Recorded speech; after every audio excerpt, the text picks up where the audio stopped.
Halo Sobat Bola Gacor.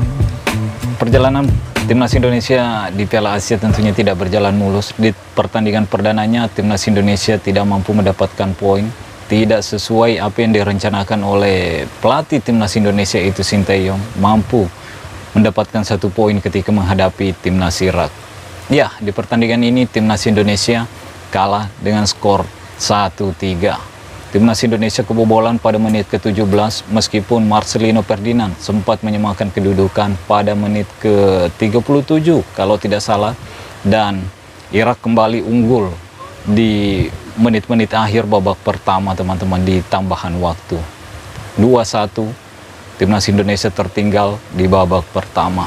Di babak kedua Timnas Indonesia kembali mencoba sesuatu tapi hasilnya nihil teman-teman. Justru Timnas Irak mampu menambah keunggulan 1 gol pada menit ke-77 atau 75 teman-teman. Yang jelasnya Timnas Indonesia kalah dengan skor 3-1. Tentunya ini membuat langkah Indonesia sedikit sulit untuk masuk ke babak ke-16 besar. Tapi meskipun Timnas Indonesia kalah atas Timnas Irak, tentunya para pemain banyak mendapatkan pelajaran di sini. Ya, saya pun sebagai penonton teman-teman banyak mendapatkan pelajaran di sini bahwa kita dari Asia Tenggara tentunya masih berada di level di bawah dari negara-negara Timur Tengah persepak bolaannya. Jadi untuk mengejar level Asia itu setidaknya kita harus mengejar level yang dimiliki oleh negara-negara dari Timur Tengah teman-teman, karena secara permainan, secara teknik ya kita memang masih kalah kalau menurut saya. Jadi level dari pemain-pemain dari Asia Tenggara termasuk Timnas Indonesia, Timnas Malaysia dan Vietnam mungkin masih dibawa dari tim-tim dari Timur Tengah. Artinya ada pekerjaan yang harus kita kerjakan di sini untuk bergerak maju, untuk lebih meningkat supaya mencapai level yang dimiliki oleh negara-negara dari Timur Tengah ini. Karena banyak di beberapa pertandingan, mau itu klub, mau itu laga internasional, ya memang tim-tim dari Timur Tengah masih menjadi momok buat tim-tim dari Asia Tenggara. Jadi ada yang harus dikerjakan di sini untuk mencapai level yang kita inginkan, yaitu level Asia teman-teman. Minimal kita harus mendekati dulu level yang dimiliki oleh negara-negara Timur Tengah, baru kita bisa berbicara banyak mungkin di Piala Asia berikutnya. Setidaknya Timnas Indonesia udah tampil di Piala Asia tahun ini, mudah-mudahan permainan Timnas Indonesia terus meningkat, apalagi ditambah kehadiran pemain-pemain keturunan yang siap memperkuat Timnas Indonesia nanti, termasuk Tom Haye, J.I.Jes, Nathan Cho. Jadi mudah-mudahan bahkan ada turnamen terdekat lagi, yaitu turnamen U23, Piala Asia U23, di mana Timnas Indonesia juga akan berlaga di situ. Begitupun dengan kualifikasi Piala Dunia yang kita tahu Timnas Indonesia belum mendapatkan hasil maksimal. Jadi di kualifikasi Piala Dunia nanti berikutnya saya berharap Timnas Indonesia juga bisa mendapatkan hasil maksimal di situ. Ya, tapi tentunya yang harus dipikirkan oleh Sinteyong dulu yaitu turnamen Piala Asia ini teman-teman, dimana kita tahu sendiri udah kalah di laga perdana melawan Irak dengan skor 3-1, dan fokus kedua dari Timnas Indonesia itu melawan Timnas Vietnam. Dan menurut saya ini pun tidak akan mudah untuk Timnas Indonesia mendapatkan poin, apalagi kemenangan ketika menghadapi Vietnam di pertandingan kedua di grup D ini teman-teman. Karena kita udah melihat pertandingan Vietnam ketika menghadapi Timnas Jepang mampu memberikan perlawanan kepada Timnas Jepang yang kita tahu adalah yang terbaik di Asia secara peringkat teman-teman. Tapi ya kita lihat sendiri, Jepang tetaplah Jepang yang levelnya memang udah ya bisa dibilang sekelas negara-negara di Eropa lah kalau Jepang. Jadi meskipun dia tertinggal pada pertengahan babak pertama, tapi Timnas Jepang tidak begitu panik dan terus menggempur pertahanan dari Vietnam yang kita tahu berjalan dengan baik, begitupun dengan passing-passing. Tapi Jepang mampu kembali memimpin di akhir babak kedua teman-teman, dan akhirnya memenangkan pertandingan dengan skor 4-2.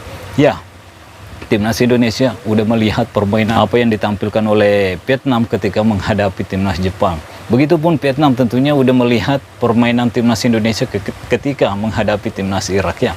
Tentunya disinilah semua pemain-pemain harus belajar bahwa bermain di level Asia kita harus benar-benar fokus 110%. Jangan membuat kesalahan, karena kesalahan sekecil apapun itu akan bisa berbuah gol dan ya membuat peluang timnas Indonesia bisa berat untuk melaju ke babak 16 besar. Contohnya di pertandingan perdana ketika gol kedua dari timnas Irak ya. Ada sesuatu yang patut diperdebatkan di sini, di mana gol kedua dari Irak, sebelum terjadinya gol ada satu momen ketika pemain dari Irak tertangkap offside, tapi VAR tidak menganulir gol dari timnas Irak, tetap mengesahkan gol yang diciptakan oleh pemain timnas Irak meskipun ada kejadian yang nyata-nyata terlihat offside teman-teman. Saya nggak tahu, tapi kabarnya official dari timnas Indonesia udah melayangkan protes kepada AFC tentang kejadian ini, dan mudah-mudahan tidak ada lagi kejadian-kejadian seperti ini yang bisa merugikan negara-negara lain yang berlaga di turnamen Piala Asia ini. Karena meskipun gol kedua dari timnas Irak ini tidak disahkan, tetap aja timnas Irak memenangkan pertandingan melawan timnas Indonesia. Tapi bukan itu yang kita ingin bahas teman-teman. Tidak ada lagi kejadian-kejadian yang seperti ini merugikan pemain atau negara tertentu yang berlaga di Piala Asia. Begitupun dengan, karena gol kedua ini mungkin mental dari pemain timnas Indonesia ngedown, apalagi sempat menyamakan kedudukan melalui Marcelino Ferdinand, tiba-tiba datang gol kedua yang berbau-bau offside gitu, dan tetap tidak dianulir oleh VAR di pertandingan ini. Jadi itu akan menjadi perdebatan, tapi ya udahlah.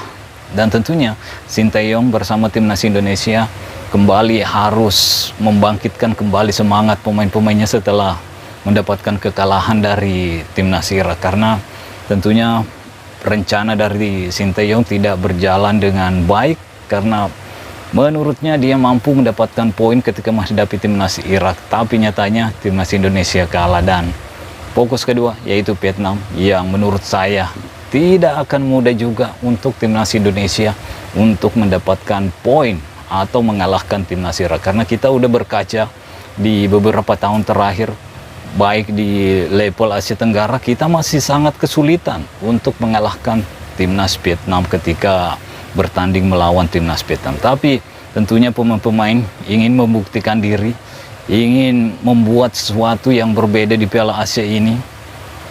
Jadi ya kita akan melihat nanti, karena saya masih ada kepercayaan diri timnas Indonesia bisa mengalahkan timnas Vietnam, tapi dengan cara para pemain harus bekerja lebih keras lagi, lebih ekstra lagi untuk mendapatkan kemenangan itu atau 3 poin ketika menghadapi Vietnam. Begitupun nanti di laga ketika menghadapi timnas Jepang ya. Mudah-mudahan juga ada keajaiban di sini, timnas Indonesia mampu mendapatkan 1 poin. Mudah-mudahan timnas Jepang tidak menurunkan tim terbaiknya juga, sehingga timnas Indonesia bisa mendapatkan 1 poin ya. Tapi ya ini akan sangat sulit.